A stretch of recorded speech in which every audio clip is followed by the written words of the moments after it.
వైఎస్ఆర్సీపీ అధికారం ఉన్నప్పుడు ప్రతిపక్ష పార్టీల మీద నానా యాగి చేసి సోషల్ మీడియాలో వారి జీవితాన్ని హననం చేస్తూ మాట్లాడి ట్రోల్ చేసినటువంటి నాయకులు ఎవరైతే ఉన్నారో సినిమా నటుడు పోసానితో పాటు సినీ నటిగా చెప్పుకున్నటువంటి శ్రీరెడ్డి కూడా అసభ్యకరంగా మాట్లాడి నానా యాగి చేసింది. ఈ రోజున ఎన్డీఏ గవర్నమెంట్ ఎవరైతే ఉన్నారో ఇటువంటి వారి మీద కఠిన చర్యలు తీసుకుంటున్నారు.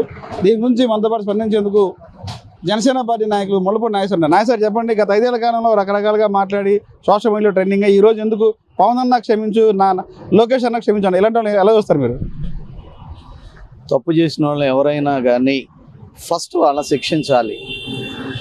వాళ్ళ ఫ్యామిలీలు ఫర్ ఎగ్జాంపుల్ పవన్ కళ్యాణ్ గారు కానివ్వండి, అట్లాగే చంద్రబాబు నాయుడు గారు కానివ్వండి, మరి ప్రతిపక్ష నాయకులుగా ఉన్నటువంటి ఆ రోజున అనేక మందిని కానివ్వండి, కౌంటర్స్ వాళ్ళకి తిరిగి ఇచ్చినటువంటి జనసేన టీడీపీ మహిళా నాయకురాలని, మహిళా కార్యకర్తలని, ఇంపార్టెంట్ పర్సన్స్ను కూడా రకరకాల దుర్భాషలాడి ఒక నెట్వర్క్ పెట్టుకుని యూట్యూబ్ మీడియా ద్వారా రాష్ట్ర ప్రజలందరికీ కూడా ఎంత అల్లరి చేసి, ఎంత తిట్టి, అపనిందలేసి లేనిపోయినప్పుడు మనం ఉచ్చరించడానికి కూడా పలకటానికి కూడా మాట్లాడకూడని పదాలు మాట్లాడినప్పటికి కూడా గౌరవనీయులైన పవన్ కళ్యాణ్ గారు వాళ్ళ వ్యక్తిగత దోషంలో వెళ్ళొద్దు. ఏమండి, వాడు నా కొడక అంటే మేము తిరిగి నా కొడక అని మేము అనలేమా? నీ పెళ్ళామంటే మేము నీ పెళ్ళామని అనలేమా? గౌరవనీయులైన పవన్ కళ్యాణ్ గారు ఇచ్చిన పిలుపుతో ప్రతి ఒక్క జన సైనికులు వీళ్ళకి ఆయుధాలు ఇవ్వాల. ముందు ముఖ్యంగా పవన్ కళ్యాణ్ గారు చేసిన తప్పు ఏంటంటే ఆయుధాలు ఇవ్వాల. ఎప్పుడైతే ఆయుధాలు పవన్ కళ్యాణ్ గారు జన సైనికులకి ఇచ్చి ఉన్నట్టయితే పవన్ కళ్యాణ్ గారు ఆర్డర్ కూడా ఆలోచించుకోకుండా వెళ్ళి వీళ్ళు మాట్లాడిన మాటలకి పదాలకి ఏ విధంగా, వీళ్ళు మాట్లాడిన మాటలకి పదాలకి ఏ విధంగా వెళ్ళి వాళ్ళని 10 సార్లు బతికున్న వాళ్ళని కూడా చంపి ముక్కలు చేసిన వాళ్ళు చేసిన తప్పులు క్షమించరానివని ఇదే జన సైనికులు టీడీపీ వారు కూడా బాధపడుతున్నారు. ఇవాళ చాలా బాధపడుతున్నారు. ఇంకా ఈ కూటమి వాళ్ళ మీద చర్యలు తీసుకుంటలేదేంటి? ఇంకా ఇరాక్లో సద్దాం హుస్సేన్ దొరికాడు, ఎక్కడో బంకర్లో దాక్కున్నాడు.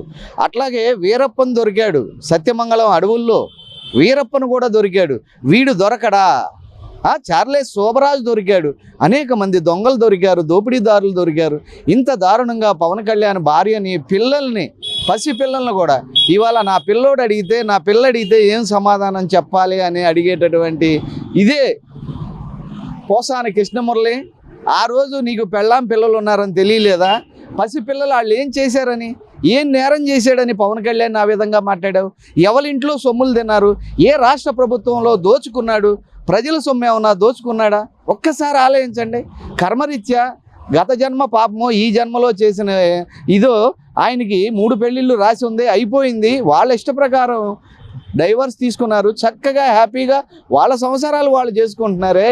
వాళ్ళని కూడా ఎత్తి మీరు మాట్లాడిన మాటలు ఇదే పవన్ కళ్యాణ్ని. ఎప్పుడన్నా పవన్ కళ్యాణ్ ఒక చిన్న తప్పు చేయడం చూసారా? ఇన్ని తప్పులు చేసినోడు భగవంతుడి గురించి అంత గొప్పగా మాట్లాడతాం ఎప్పుడన్నా ఉంటుందా? చూడండి, అతను నమ్మిన విలువలు, అతను నమ్మిన సిద్ధాంతాలు, అతని ఎథిక్స్ ఇవే కదా ఇవాళ అంతరించిపోతున్నటువంటి టీడీపీని ఇవాళ అత్యుత్తమ 164 సీట్లతో ఇవాళ రాజ్యాధికారంలో నిలబెడతాం. ఈ మద్దతుతో అక్కడ మోడీ గారిని నిలబెడతాం. ఇవాళ మోడీ గారు ఇచ్చిన పిలుపుతో మా ఆంధ్ర వాళ్ళందరినీ ఏమని అంటారో తెలుసా? ఏ అన్న, ఏ మద్రాసి ఇదిరావు అంటారు. అలాంటిది ఇవాళ ఇదే మద్రాసి, ఇదే ఆంధ్ర అన్న ఇవాళ మహారాష్ట్రలో చూడండి ఎంత చక్కని ప్రభుత్వాన్ని ఏర్పాటు చేయడానికి మోడీకి సహకరించిన వ్యక్తిత్వం, గొప్పతనం ఇవాళ మన ఆంధ్రప్రదేశ్ ఏకైక మహానాయకుడు పవన్ కళ్యాణ్ గారిదని చెప్పి తెలియజేయటంలో ఇంకోటి ఏం లేదండి. ఈ బోరగడ్డ అనిల్ కుమారు వీళ్ళు కానీ, శ్రీరెడ్డి కానీ, ఇంకోళ్ళు కానీ వీళ్ళని అసలు క్షమించకూడదండి. వీళ్ళు తెలివిగల నేరస్తులండి. సముద్రంలో కెరటం వచ్చేటప్పుడు కెరటానికి తలకాయ వంచాలండి. వంచితే కెరటం మన మీద నుంచి వెళ్ళిపోద్ది, మనం గట్టెక్కి మన పనులన్నీ మనం చేసుకోవచ్చు అని ఒకే ఒక్క రీజన్, ఒకే ఒక్క థియరీతో కేసులు ప్రభుత్వం మంద కాదు, పోలీసు వారు మన మీదకు వస్తున్నారు కాబట్టి మనం వీళ్ళకి అమాయకమైన మాటలు తప్పైపోయిందని ఎక్స్క్యూజ్ చేయమని జాలిపడుతూ వేడుస్తూ ఇదే వీళ్ళు మాట్లాడిన మాటలు. అరే పవన్ కళ్యాణ్ చూసావరా, నా కొడక ఈ చెప్పు చూసావా అని చెప్పి మాట్లాడింది అది. ఇంట్లో పసిపిల్లల్ని మాట్లాడింది. ఏం చేసిందండి అంజనమ్మ గారు? ఇవాళ చూడండి ఎలాంటి మహానటులు, మహానాయకులు, పేద ప్రజలకి సాయం చేసే కుటుంబాన్ని కన్నటువంటి అంజనమ్మను కూడా ఏ విధంగా మాట్లాడారండి. ఒక పవన్ కళ్యాణ్ గారిని చూసుకోండి, నాగబాబు గారిని చూసుకోండి, చిరంజీవి గారిని చూసుకోండి, అట్లాగే చిరంజీవి గారు కొడుకుని చూడండి. ఇవాళ దేశానికి ఎంత ఉపయోగపడుతున్నారు. అక్కడ సైనికులకు కానీ, వరదలు వచ్చినా కానీ, భూకంపాలు వచ్చినా కానీ, రకరకాల ఫ్లడ్స్లో కానీ వాళ్ళు ఉపయోగపడే విధానం, పేద ప్రజల కోసం నిలిచిన విధానం, మనం తిని మనం ఉండటం కాదు, ప్రజలకి మేలు చేయాలని సొంత ఆస్తులు కూడా దారబోసి ఇవాళ చూడండి ఎలా చేస్తున్నారు. నిజంగా కూడానండి వాళ్ళని ఎక్స్క్యూజ్ చేయకూడదండి. 100% ఎక్స్క్యూజ్ చేయకూడదు. వాళ్ళకి సరైన పనిష్మెంట్ ఇవ్వాలి. ఇవాళ లగ్జరీ కారుల్లో, ఏసీ లైఫుల్లో, ఏసీ గదుల్లో చక్కగా ఉంటూ మీరు నిన్న అదే ఏసీ రూములో ఆన్ చేసి మీరు మాట్లాడిన మాటలు ఇవాళ 4 గోడల మధ్య, నలుగురికి దూరంగా, ఈ సుఖభోగాలకి దూరంగా, తిండికి దూరంగా, మీ లగ్జరీ బతుకులకు దూరంగా జైలు జీవితం ఎక్కడ గడపాలోనని చెప్పి ఇవాళ భయపడి మీరు కేసుల గురించి తప్పించుకుంటున్నారు. ఒకేసారి ఎక్స్క్యూజ్ మీ తప్పైపోయింది, ఇంకెప్పుడు అన్న నా జీవితంలోనే రాజకీయాల్లోకి రాను, నేను ఎప్పుడు అన్నండి లోకేష్ గారు, చంద్రబాబు గారు అని శ్రీరెడ్డి, నాకు ఇంకా బిర్యానీ పెడతలేదేంటని చెప్పి బోరగడ్డ అనిల్ కుమార్ గారు, వీళ్ళని ఎట్టి పరిస్థితుల్లో ఎక్స్క్యూజ్ చేయకూడదండి. ఇలా ఎక్స్క్యూజ్ చేస్తే అంత దారుణంగా తిట్టించుకున్నటువంటి వాళ్ళనే ఎక్స్క్యూజ్ చేశారు. మనకేంటని చెప్పి ఇలాంటి వాళ్ళు కొన్ని లక్షల వేల మంది ప్రతి ఒక్క నియోజకవర్గంలో పుడతారని చెప్పి పవన్ కళ్యాణ్ గారికి, చంద్రబాబు గారికి కూడా చెప్తున్నాం. దయచేసి వీళ్ళని ఎక్స్క్యూజ్ చేయొద్దండి. మీరు ఎక్స్క్యూజ్ చేశారు కాబట్టే ఇంతకాలం వీళ్ళు బ్రతికున్నారండి. మీ జన సైనికుల ముందు ఎలాంటి భయంకరమైనది, ఏ పనికైనా సిద్ధపడేటటువంటి భయంకరమైన జన సైనికులు ఉన్నారండి మీకు. క్రమశిక్షణ కలిగిన భయంకరమైన సైనికులు ఉన్నారండి మీకు. మీ ఆర్డర్, మీ కనుచూపు ఇలా అంటే చాలు పీక కోసి తీసుకొచ్చి మీ కాళ్ళ కాడ పెట్టేటటువంటి వాళ్ళు ఉన్నారు.